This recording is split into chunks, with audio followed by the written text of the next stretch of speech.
Hey guys, and welcome back to the Grassroots Pod. Today I'm here with Pancho, CTO of Makani FC, who is part of a group trying to bring a professional soccer team to the state of Hawaii. Pancho, thank you so much for coming on. Could you tell us a little bit more just about your background and what you guys are doing at Makani FC? Thank you, mate. I really appreciate you having us. So my background, I came out here about 26 years ago. I was cruising in from Tejas. We were just talking about the Red Crowns. I went to school in Harlingen, from the Rio Grande Valley. Went to UT, studied philosophy, came out here. That's what happens when you study philosophy at UT Austin. You end up in Hawaii.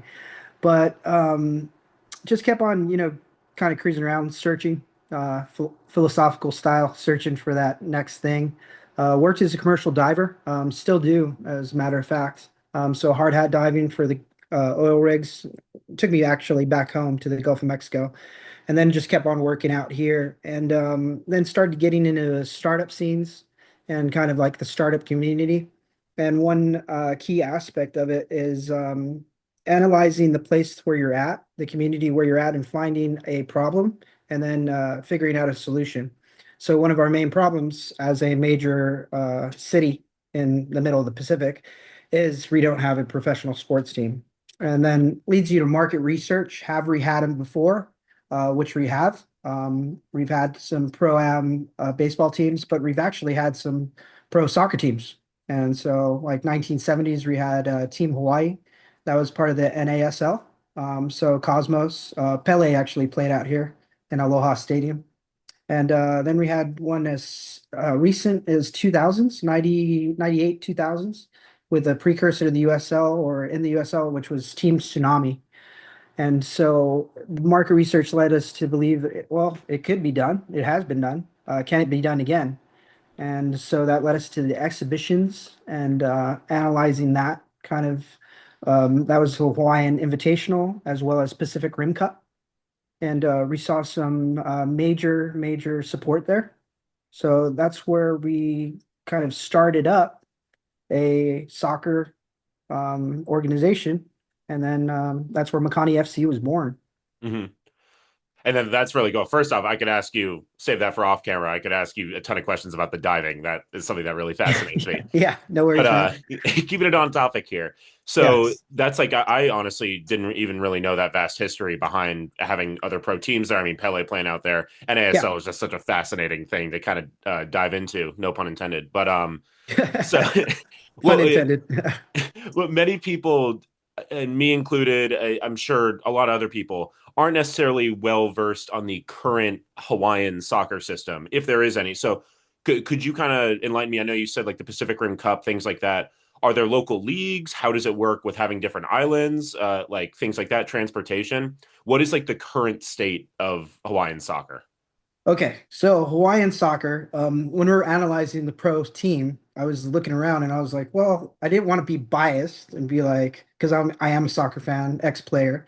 I didn't want to say we could only start a pro soccer team. I was looking around for the simplest answer, and you look around this community, and we are a soccer state. We cruise down, you're seeing, in there's we like to say choke. There's choke. There's a lot of soccer youth startups out here, youth organizations. And then there's a league that started about 26, 27 years ago called Major Island Soccer Organization.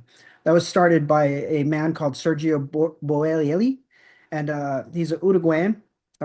Favorite team is Phoenix over there in Uruguay.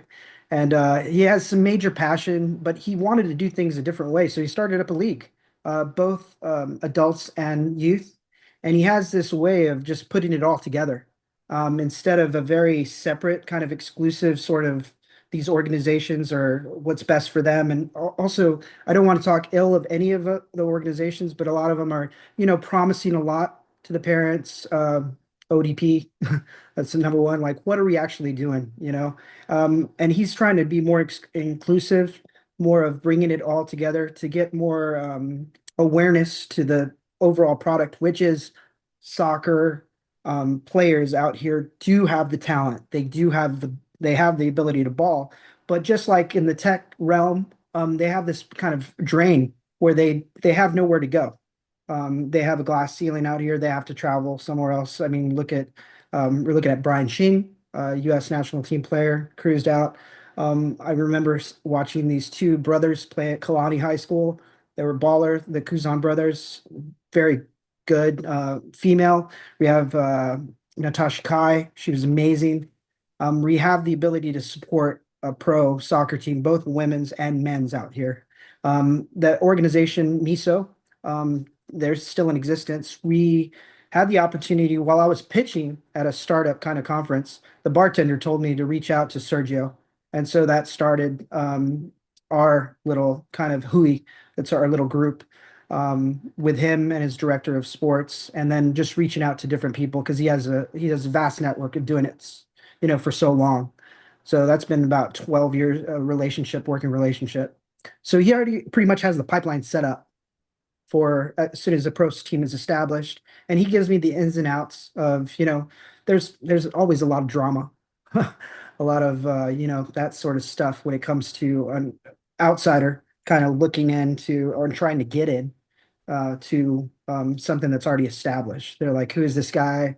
Where is he coming from? He's not even involved.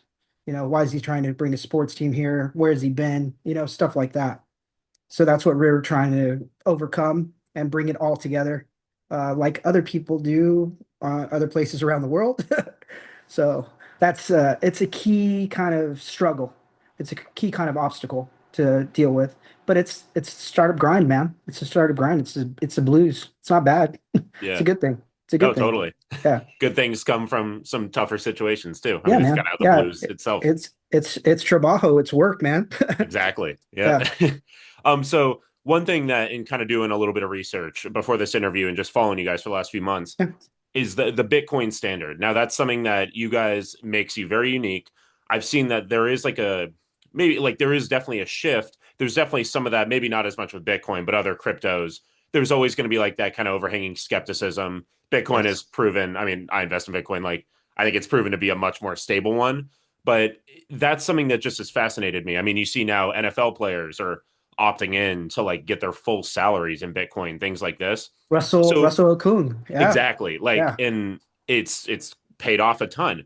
Yeah. What went into sort of that decision to operate on that standard? And then also, how do you see it sort of impacting getting the club off the ground and really getting a team on the field? So it's super interesting because it was an evolution. At first, we wanted to start the key part of it to use every single bit of technology in this startup is to have a community ownership aspect of it. And so to do that, we saw like other teams like Chattanooga, Detroit FC, recently the Oakland Roots, women's team Aurora. That was out of Minnesota. That was amazing what they did. Like pre-team, they raised a cool 1 point something mil, and they used the platform called Refunder. Yeah, so people could do those micro investments, but there were also SPVs, special purpose vehicles. They didn't really have a lot of that ownership bite, and we wanted like more of it. And so I was like looking for other aspects, like key marketing kind of things to use. And so I was like, oh, blockchain. The blockchain will show ownership and like, have transparency. It's immutable. It's like right there on the blockchain, so people could have it on their phone. They could transfer it over to their loved ones, super easy, permissionless, frictionless.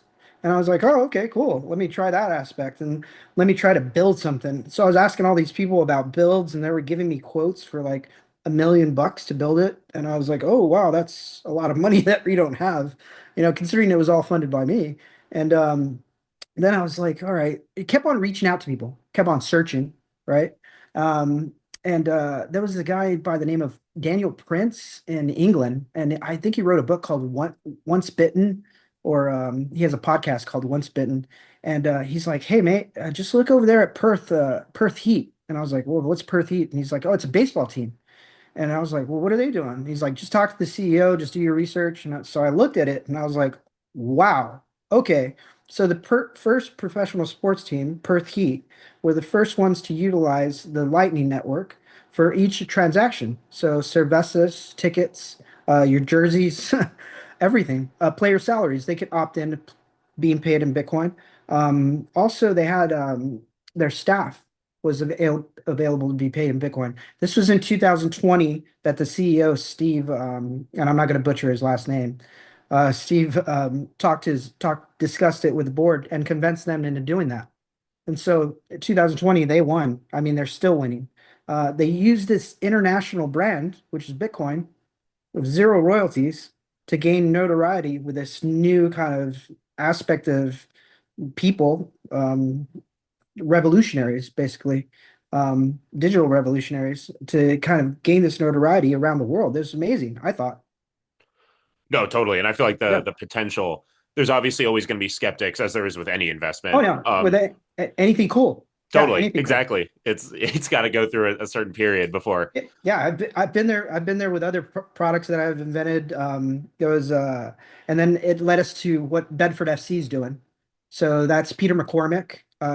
He was the one that had that podcast. God, what was it? Look what Bitcoin did. And so he was a marketing kind of guru in London, and then he had that podcast, and he went back to his hometown, and he wanted to buy his hometown non-league English team. And the first one was like slam the door on him. They were like, no. So he went right next door, like actually literally right next door, and bought that team. And what he's done is amazing. Now he's $4.5 million invested from the Winklevoss twins. He's using Gemini's Lightning Network for transactions. He doesn't make fans pay in Bitcoin. He lets them pay. So, I mean, it's a win-win for everyone. No, totally. Yeah, it's Yeah. really can only worst case, it just you kind of it's the same as it would have been. Yeah. Yeah, exactamundo, Yep. exactamundo. So then the elephant in the room, and for anybody listening this far, I appreciate you. Yeah. The elephant in the room that many people, I'm sure, just from clicking the title on this, if they've been watching up to this point, the elephant in the room that they're all going to be thinking about is, well, how do you work out the travel? It's Yeah. already really tough, and I more cover USL, but even UPSL, things like that, some of these semi-pro leagues, it's already tough enough, like in the United States, in the lower 48, to travel. Especially you have big state. I mean, Texas, it's like your league game that you play against them 4 times in a season. You could have to drive 4.5, 5 hours. So how again, like how do you plan on making this sustainable long term in terms of getting not only you guys to like be able to travel back and forth, but also other teams in some of these leagues? So yeah, that's a key question that I remember talking to USL about. Like when USL first came over here, we were sitting at the hotel just discussing this, and they gave us an example of an island team, which was Puerto Rico at the time. Puerto Rico had a team, and I was like, "Well, how did they do it?" And he basically stated it was Dan, the COO of USL now, stated that they pay a stipend. They paid a stipend to the league, and then the league would divvy it out. And so that's what we're going to have to put in our books right at the get-go. So we're kind of estimating it at about 400, 450, maybe half a mil, right in the red, right at the get-go every year. So that's a lot of dinero. So that was a problem that startup kind of grind that we had that started making us think, well, that Bitcoin thing could help us out in the long run, especially if we keep our corporate treasury a lot in Bitcoin to ride that 4 year cycle. Yeah. So I mean, we have to have a hybrid. We're not going to be all Bitcoin. We still have to pay our bills. I mean, not a lot of the airlines are going to take, Bitcoin as payment. But speaking of that aspect, Hawaiian Airlines would be awesome sponsorship as well as like Outrigger Hotels, any other hotel. But Hawaiian Airlines, Outrigger were the old sponsors of Tsunami, the previous team that was here. I believe it was the Kellys at the Outrigger Hotel, the owners of that were big time soccer enthusiasts. But even at that level of having those sponsorships and using the Bitcoin to leverage, it's still going to be hard. There's no doubt. But how many teams aren't going to be willing to come out here and play? It's like it's it's really it'll be awesome to come out here and train. So that leads Totally. us to the other way, right? The nexus to Japan and Korea and those teams and creating that bridge, that opportunity, that business opportunity to get those ballers out here. Definitely, yeah. Yeah. I mean, just being there, and also that was one of the things I was kind of thinking about with doing the research. I'm like, oh yeah, it is also halfway to all Yeah. these very rich Asian soccer cultures. The one thing I would say too is like, I don't know the exact details. All I know is they take like private jets. They're one of the few ones. Maybe it's not every time, but I know like FC Naples, they have like a sponsorship with like a private jet company or something like that. So it's like that'd be cool with Hawaiian. Oh Kind of yeah. kills Oh, two that birds would with one stone. Yeah, it's yeah, that would be awesome. Like buying a jet. That would yeah, like yeah. especially if our principal had the opportunity, like they have so much money, like Oprah rich money, or Uncle Larry Ellison over there on the line, or Zuck on Kauai, man. I mean, if they're listening right now, give me a call. Yeah. Zuck, call him up. Yeah, Yeah. Zuck, call me up, bro. Gotcha. So yeah, then going more like Hawaii has such a rich culture. I don't think that's even people that just go there to go to the rich resorts, things like that. It's kind of hard to not at least see, even if it is a little bit different. But I'm sure as somebody living there, you know that there's just this really rich culture. And like you said, it is a soccer state. How do you plan on incorporating that? I mean, you already have to a certain extent by creating the general brand and identity, but even going into the future, what have you guys done and what do you plan on doing to sort of incorporate that Hawaiian community? Because that's really, especially at a lot of these like USL League One clubs, things like that. Like you look at Portland Arts of Pine, it's like almost overly community focused, which pays off in the long run. So, long question to say, how do you guys plan on incorporating the community? So the main thing is when we first started it is the modern culture out here, like living here 26 years and seeing how um, people are getting priced out of paradise. There's not a lot of hope for the youth in Hawaii.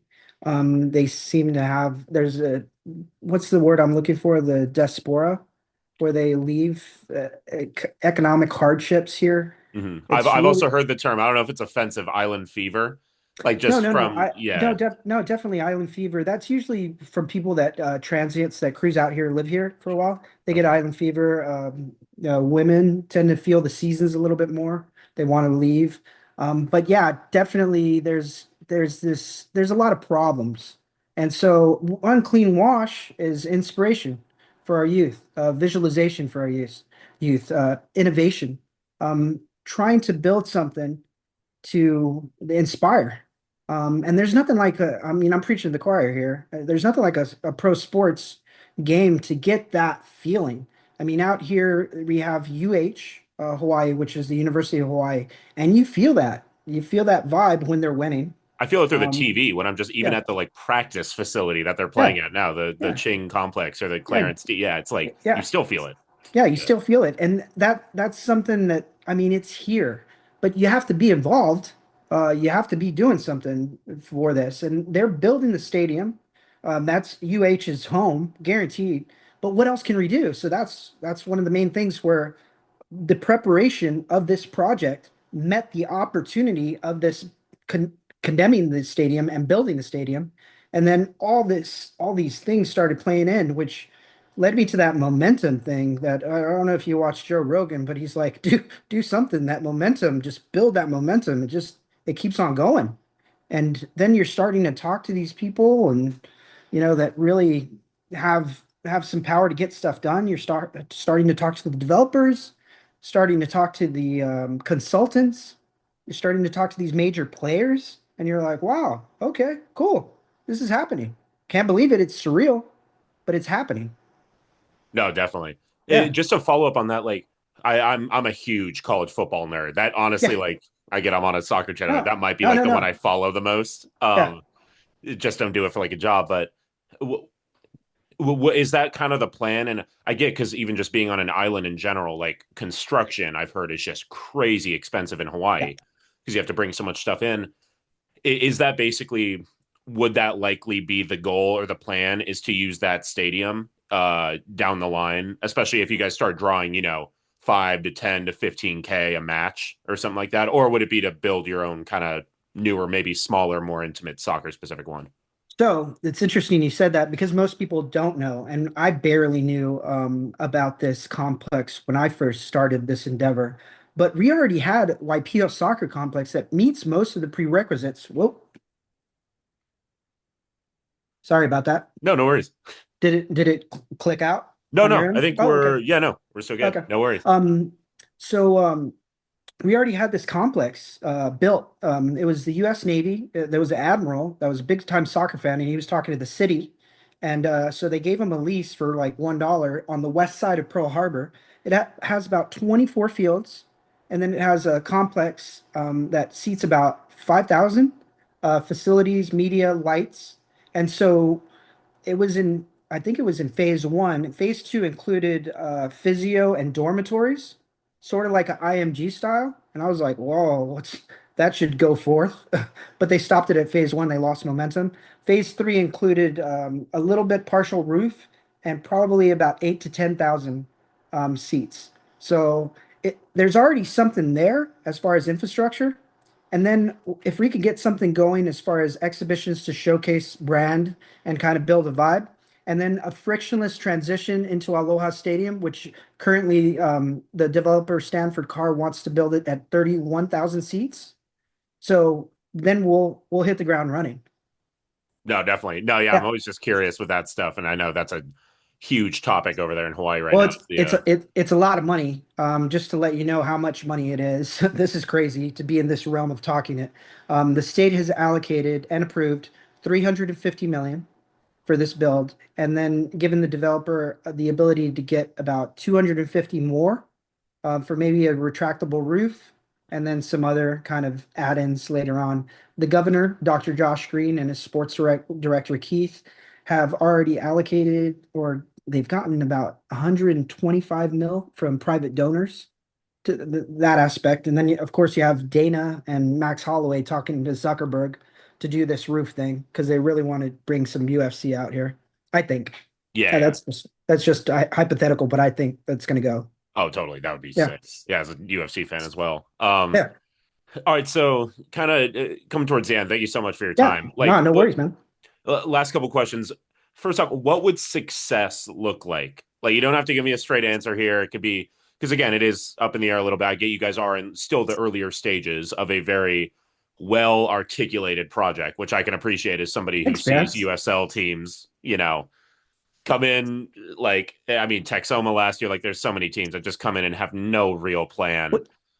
Yeah, we were talking about RGV, Jamal, and them. Exactly. Yeah. Yeah. Like it's like there's certain teams that just seem to be doing it right and building it Yeah. up.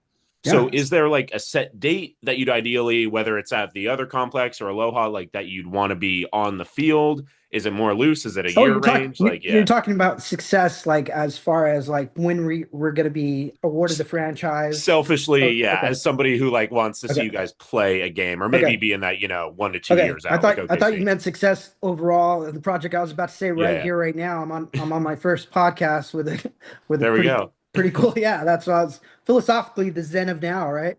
But success being, I would say, our first exhibition game. So we've already talked to El Farolito. I know you know them. Yep. We've talked to Coach Santiago about bringing them out here. And then that would be our first exhibition game. So that would bring my little forte of production value into the realm. So I've worked with Bellator, I've worked with Netflix on a couple of different endeavors, and then I've worked with like Thrasher. We had a skateboarding event in Waikiki. So to bring this production value and this vibe to the exhibition game.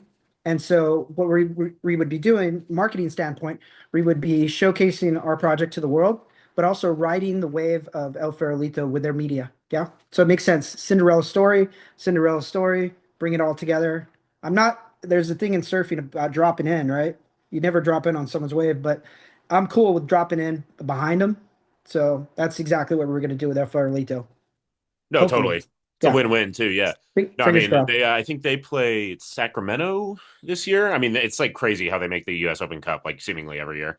Every But year. Yeah. no, yeah, As the burrito boys, just their attitude, man. It's cool. I it's dig it. awesome. No, Yeah. I'm getting up there. I want to get out there and see one of their games, or at least just talk with people there. I think they're mainly Spanish speaking though too. So I'm like very no sabe. Like No. it's tough out here, but You'll be good to go, man. They'll enjoy it. I think that I would grew be up in LA, so I can at least get by and yeah. played soccer. That's the thing. Yeah, that's the thing.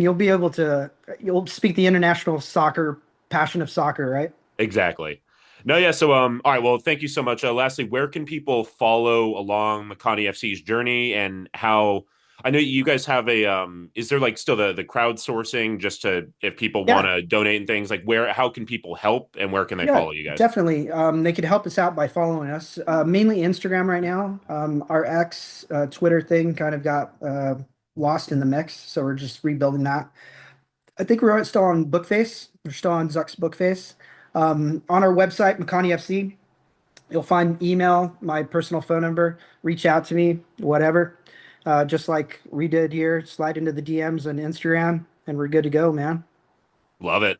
All right, Yeah. well, thank you so much for your time. I look Thank forward to you, seeing man. what the future holds for Yeah. professional soccer in the Aloha state. So, thank you so much. Mahalos. Aloha.